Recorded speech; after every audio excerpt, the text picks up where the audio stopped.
खानदानी वोट चोरी नहीं, डकैती करने का अगर कोई रिकॉर्ड है, विश्व रिकॉर्ड होगा, भारत का रिकॉर्ड नहीं तो कांग्रेस है। 1 वोट मिला था नेहरू को और 21 वोट मिला था सरदार पटेल को, फिर भी नेहरू को प्रधानमंत्री बनाया। संस्कारहीन कांग्रेस और संस्कारों से वंचित राहुल गांधी और तेजस्वी यादव। कन्हैया कुमार कौन है? वही जो देश को टुकड़े करेंगे इंशाअल्लाह इंशाअल्लाह। प्रियंका गांधी क्या जानेंगी, लेकिन उनको तो इटली का संस्कार और संस्कृति मिला हुआ है। गाली गलौज करना उनके भाई के संस्कार, उनके संस्कार में है और ये इटली से आया है, नानी घर से। नमस्कार, आप सबका स्वागत है न्यूज़ फ्रेम पर। आज हमारे साथ राज्यसभा सांसद दीपक प्रकाश और बिहार चुनाव के सह-प्रभारी दीपक प्रकाश जी साक्षात मौजूद हैं, जिनसे हम चर्चा करेंगे बिहार और झारखंड के ज्वलंत मुद्दों पर। दीपक जी, आपका बहुत बहुत स्वागत है। सबसे पहले दीपक जी, हम जानना चाहेंगे कि जिस तरीके से बिहार में चुनाव प्रचार पूरे जोर शोर से चल रहा है और चुनाव प्रचार के बीच एक बहुत ही विभत्स रूप देखने को मिला, जिसमें हमारे प्रधानमंत्री नरेंद्र मोदी की मां को गाली दी गई, जिसके बाद से पूरे बिहार में उबाल है। इसके पहली प्रतिक्रिया अगर मैं आपसे पूछूं तो वो क्या होगी? भारत की संस्कार में, भारत की संस्कृति में माँ का बहुत बड़ा सम्मान है जी। भारत के हर लोगों के दिल में माँ बसती है और माँ के आशीर्वाद से हर व्यक्ति आगे बढ़ता है, हर सुख और दुख में अपनी माँ को खोजता है। दुर्भाग्य है संस्कारहीन कांग्रेस और संस्कारों से वंचित राहुल गांधी और तेजस्वी यादव के मंच पर, कांग्रेस आरजेडी के मंच से राहुल गांधी और तेजस्वी यादव के इशारे पर देश के ही नहीं दुनिया के सर्वाधिक लोकप्रिय भारत के यशस्वी प्रधानमंत्री को गाली दी गई, अपमानित किया गया। वहीं तक नहीं, उनकी स्वर्गवासी माँ जो अब दुनिया में नहीं, अपने शरीर को वो छोड़ चुकी है, वो अब ईश्वर के चरणों में अपना स्थान ग्रहण किए हुए हैं। उनको भी अपमानित करने का काम किया, अपशब्दों का बौछार करने का काम किया, और ये राहुल गांधी के इशारे पर हुआ, कांग्रेस के इशारे पर हुआ। और कह सकते हैं बिहार की जनता इसको अपना अपमान समझी, इसलिए आज बिहार बंद है। और बिहार बंद में माँ और ममता सब सड़क पर खड़ी होकर के, नारी शक्ति आज खड़ी है सड़क पर, और बिहार का जन समर्थन है, क्योंकि बिहार के हर नागरिकों के दिल में आक्रोश है। उस आक्रोश का बदला आने वाले चुनाव में लेगी। तो आपको क्या लगता है कि जिस तरीके से ये प्रकरण हुआ है, इसका असर चुनाव पर भी पड़ेगा? देखिए, चुनाव अलग विषय है, लेकिन संस्कारहीन और भारत की संस्कृति से अनभिज्ञ लोग हमेशा देश के यशस्वी प्रधानमंत्री को अपमानित करने का काम किया। अब तो सीमा लांघ गया है।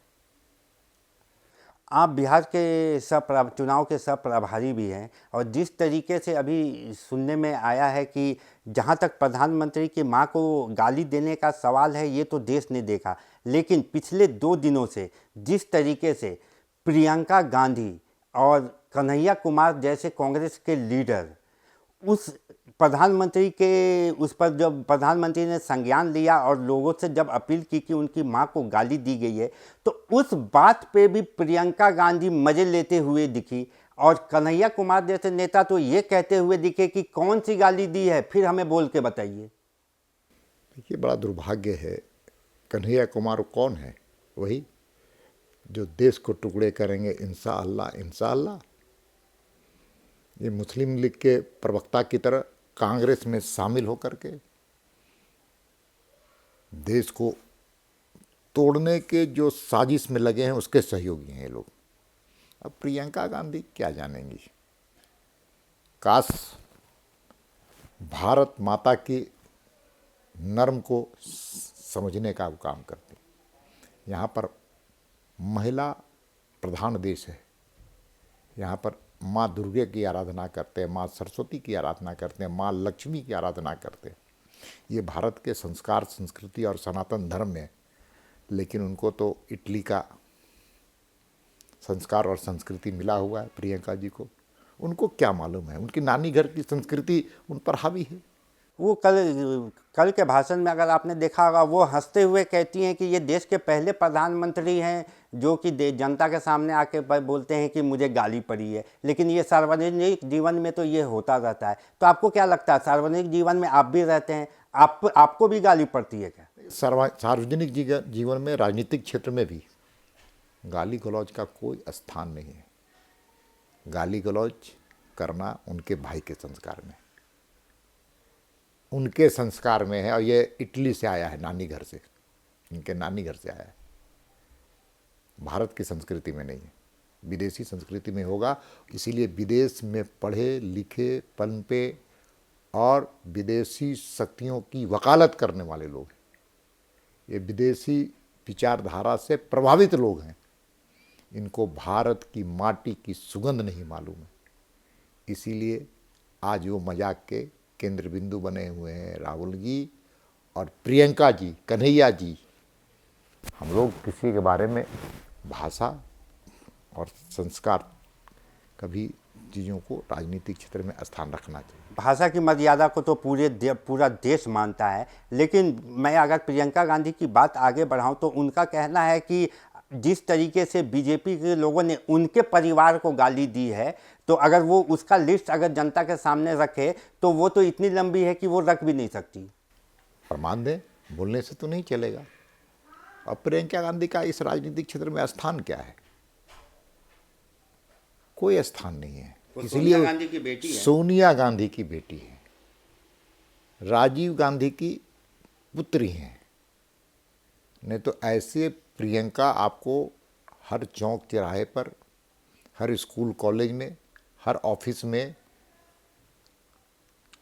लिपिक की भूमिका अदा करने वाले लोग मिल जाएंगे। तो आप प्रियंका गांधी को नॉर्मल लोगों की निश्चित तौर कर रही हैं। और उनको राजनीतिक समझ नहीं है। राहुल गांधी को भी राजनीतिक समझ नहीं है।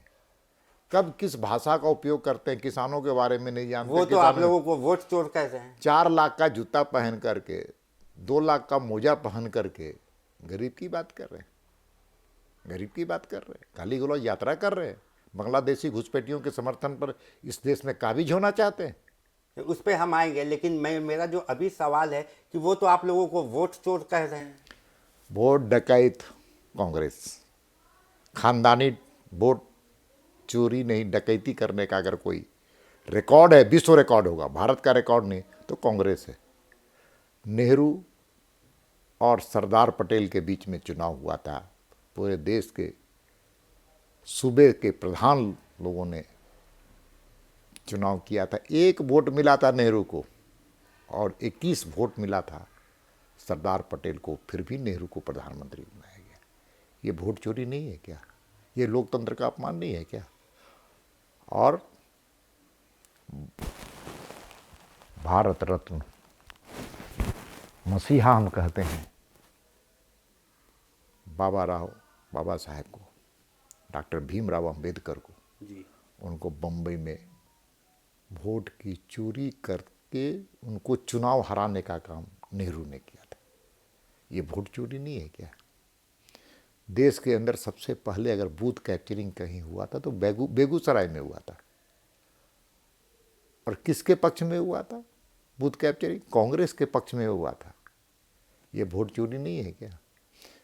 1975 में श्रीमती गांधी को जगमोहन लाल सिन्हा जस्टिस इलाहाबाद के एक फैसला सुनाया था कि इन्होंने वोट चोरी करके गलत ढंग से चुनाव जीत करके प्रधानमंत्री बनी है। तो ये वोट डकैती नहीं है क्या?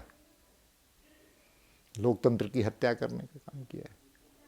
चुनी हुई सरकार 356 को उपयोग करते हुए 113 बार निर्वाचित सरकारों को, राज्य की सरकारों को गिराने का काम किया। और इसकी शुरुआत केरल से किया था, कम्युनिस्ट की सरकार को गिराने का काम किया था।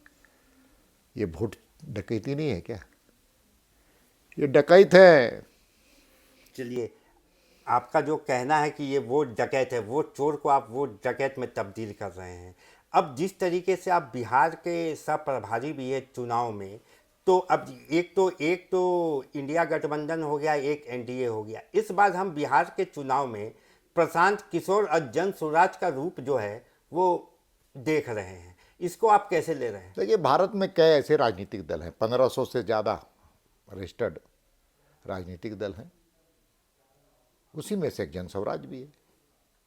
आने दीजिए रिजल्ट, तो आपको नहीं लगता कि आने दीजिए चुनाव का रिजल्ट, तब पता चलेगा कितना तेल में धार है। अभी इस पर कोई नहीं, टिप्पणी अभी इस के पर कोई टिप्पणी करने से कोई लाभ नहीं है। अभी उनको अभी परीक्षा का समय, उनके लिए भी पास होने दीजिए।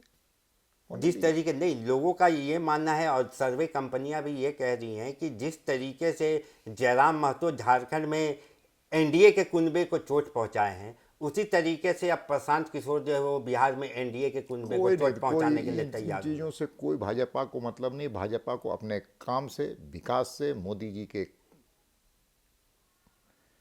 सर्वाधिक लोकप्रियता, उनकी उपलब्धियां और नीतीश कुमार जी के काम पर भरोसा है। हम क्यों प्रतिस्पर्धा करें? हम अपने काम, हम बड़ी लकीर खींचने वाले लोग हैं। हम छोटी लकीर के चक्कर में नहीं फंसते हैं, विवाद में नहीं फंसने वाले हैं। हम तो सीधा सीधा लंबी लकीर खींचकर भारतीय जनता पार्टी का कार्यकर्ता होने के हैसियत से समाज की सेवा ही संगठन का काम है, और नर सेवा ही नारायण सेवा है, और सुशासन लाने के लिए डबल इंजन की सरकार की जरूरत है। तो जिस तरीके से अभी वोट अधिकार यात्रा हुआ, फिर उसके बाद प्रधानमंत्री के साथ ये जो आपत्तिजनक टिप्पणियां हुई, उसके बाद हमने देखा कि तेजस्वी यादव अब सड़कों पर रील बनाते हुए दिख रहे हैं। कल को ही एक मीडिया संस्थान के जो शो में वो स्टेज के ऊपर डांस करना उन्होंने शुरू कर दिया। तो इन सब चीज़ों को कैसे ले रहे? क्या युवाओं को आकर्षित करने के लिए तेजस्वी यादव अब रील और डांस का सहारा ले रहे हैं? देखिए, क्रिकेट खेला उन्होंने, क्या हर्ष हुआ? राजनीति में आए, क्या हर्ष हुआ? इसमें अब नए क्षेत्र में अपना योगदान दे रहे हैं। अच्छे नहीं, डांस तो उनका अच्छा था, लेकिन हाँ, अच्छा है। मेरी शुभकामना है कि डांसर बने, अच्छे नृत्य करें। ये भी एक कला है जी। भारत की संस्कृति में कला है डांस करना, नृत्य करना। इसको मैं बुरा नहीं मानता हूँ, उसमें सर्वश्रेष्ठ बने। तो कल को क्या बीजेपी भी डांस करते हुए चुनाव प्रचार करेगी? नहीं, हम इन चीज़ों पर हमको मतलब नहीं। भारतीय जनता पार्टी को अपने कार्यकर्ताओं के पसीने पर भरोसा है। एनडीए गठबंधन की सरकार बनेगी, अपने काम के बदौलत बनेगी। हम पुरुषार्थ करने वाले लोग हैं। हम तप और तपस्या के बदौलत दुनिया की सर्वाधिक लोकप्रिय, सबसे बड़े पार्टी के कार्यकर्ता हैं, और दुनिया के सर्वाधिक लोकप्रिय नेता श्रीमान नरेंद्र मोदी जी हम लोगों के नेतृत्व करता है। हमको उन पर भरोसा है। हम हल्के काम, हल्के चीज़ों को बोल करके, जनता को लुभा करके, भ्रमित करके हम सत्ता पर काबिज नहीं हो जाते। हम तो योग्यता, प्रतिभा और जन सेवा के माध्यम से राष्ट्र की सेवा, नेशन फर्स्ट, आत्मनिर्भर भारत, स्वावलंबी भारत, समर्थ भारत और विकसित भारत बनाने के लिए काम कर रहे हैं। उसी में से विकसित बिहार, विकसित भारत, ये संकल्प है।